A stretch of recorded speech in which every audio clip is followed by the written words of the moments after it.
Hello, my name is Stephanie, and this is my presentation for Specto 3 and S621. There are so many media resources out there for blind, print disabled, deaf, and hard of hearing users that it can be difficult to navigate them all. This presentation is an overview of several kinds of resources related to books, movies, music, news, and more that are available to those who need them permanently or even temporarily. To limit the length of this presentation, I am mostly going to focus on American resources. This presentation is intended to assist librarians and support staff in their work with youth and adults who require alternative resources. It is my belief and that of the ALA that all persons with disabilities have the right to enjoy the vast world of media that is so easily accessible for those with no vision or hearing issues.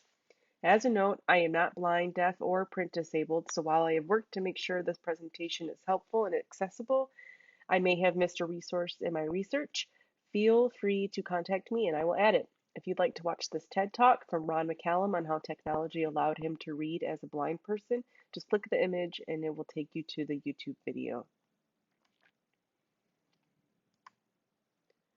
I wanted to share this quote from the late Oliver Sacks, who was a neurologist and author, among many other things. He said that he wished for a world that views disability, mental or physical, not as a hindrance, but as unique attributes that can be seen as powerful assets if given the right opportunities. Keeping this idea in mind will enable librarians and other professionals to provide better and more accessible resources to everyone. You're most likely already aware of the meaning of blindness and deafness, but you may be wondering about print disability. A print disability is a learning, physical, or visual disability that prevents a person from reading conventional print. A learning disability may be something like dyslexia or autism, whereas a physical disability might mean a user is unable to hold or turn the pages of a book. And a visual disability includes not only those with total visual impairment, but also those who are unable to focus or move their eyes as needed to read a physical book. So let's explore.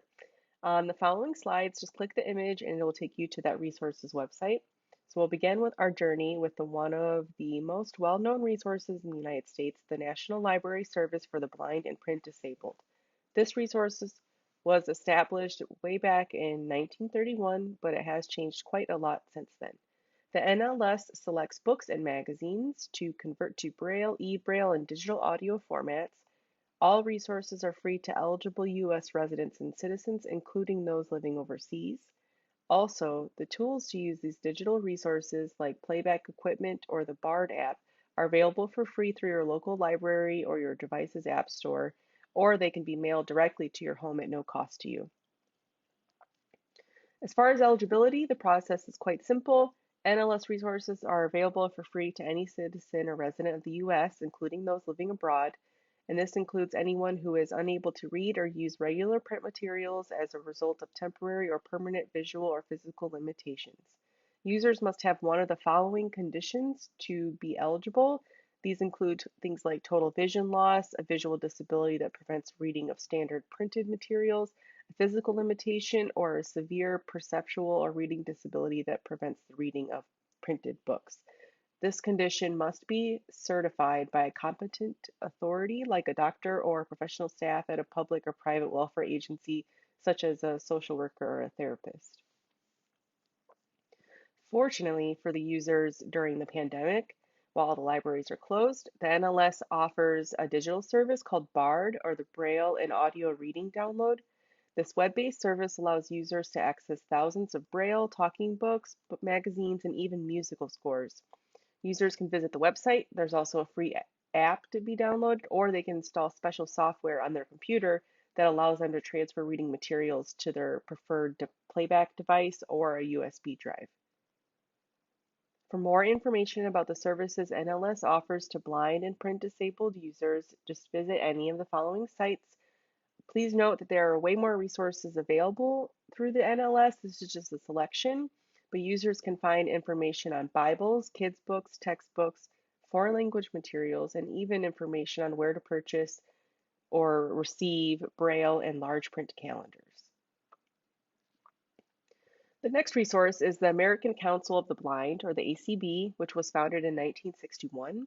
Their mission is to increase the independence, security, equality of opportunity, and quality of life for all blind and visually impaired people. Their website has a whole lot of resources to look through.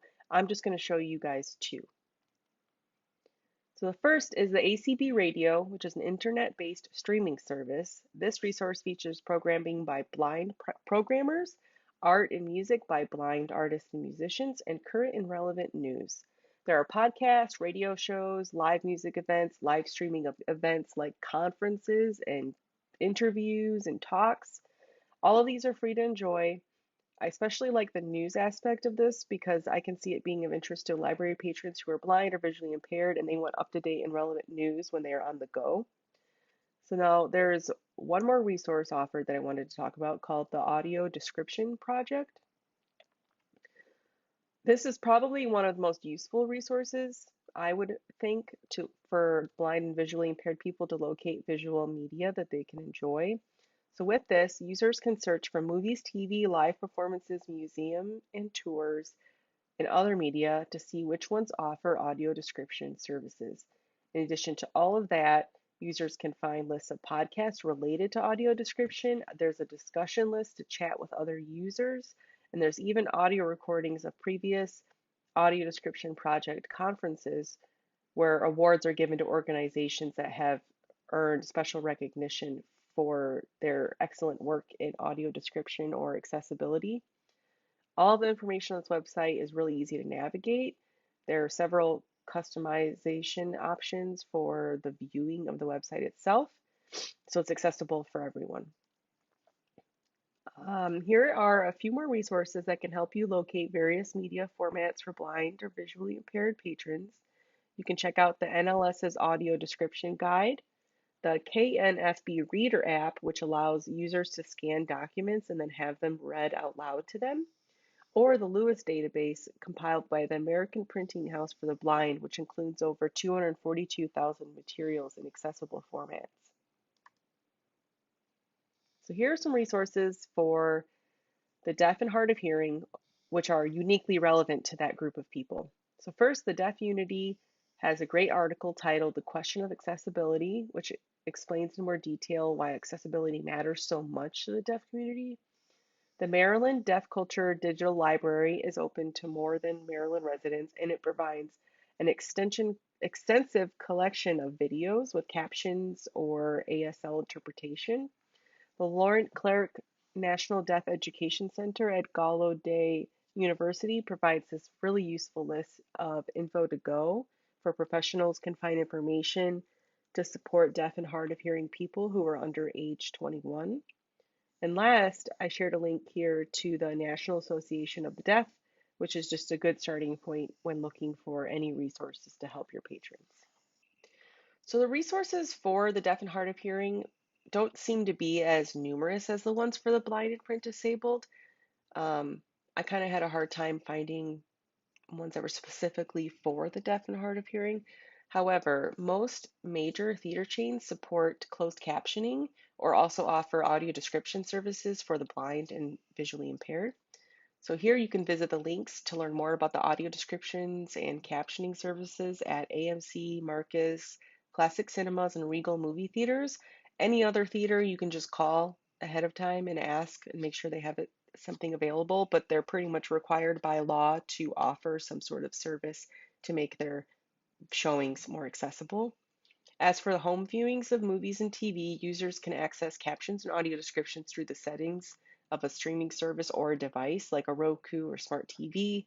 So these are the links for the directions for specific streaming services to set up the subtitles or captions or audio descriptions. So there's Amazon Prime, HBO Max, Disney Plus, Netflix, Hulu, and Hoopla. And for ebooks and audiobooks, which users can access from their public library, Libby, which is powered by Overdrive.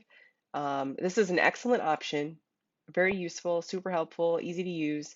There's a guide here that I've linked to that will help you get started with Libby and explain how to set it up for your patrons.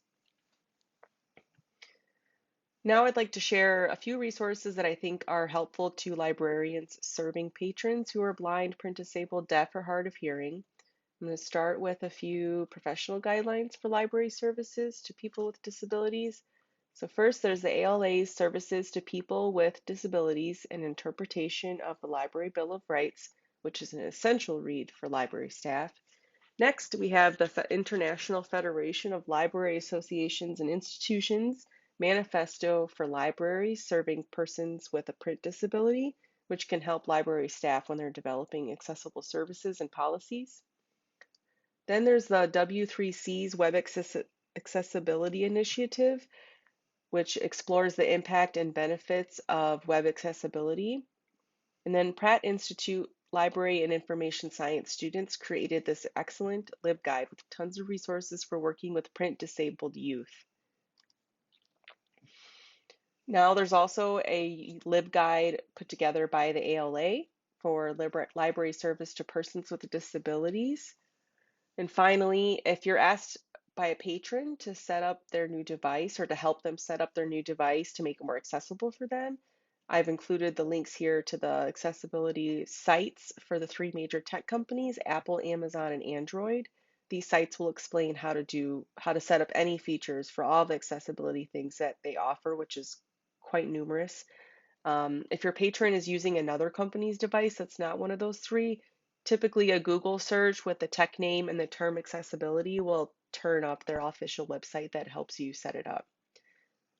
Thank you for following along on this journey into media resources for blind, print disabled, deaf, and hard of hearing users. Libraries are not just repositories for books, but also for information, so hopefully these resources will assist you if a patron with disabilities seeks your help. Being informed is the best and most impactful way to serve our communities. Thank you.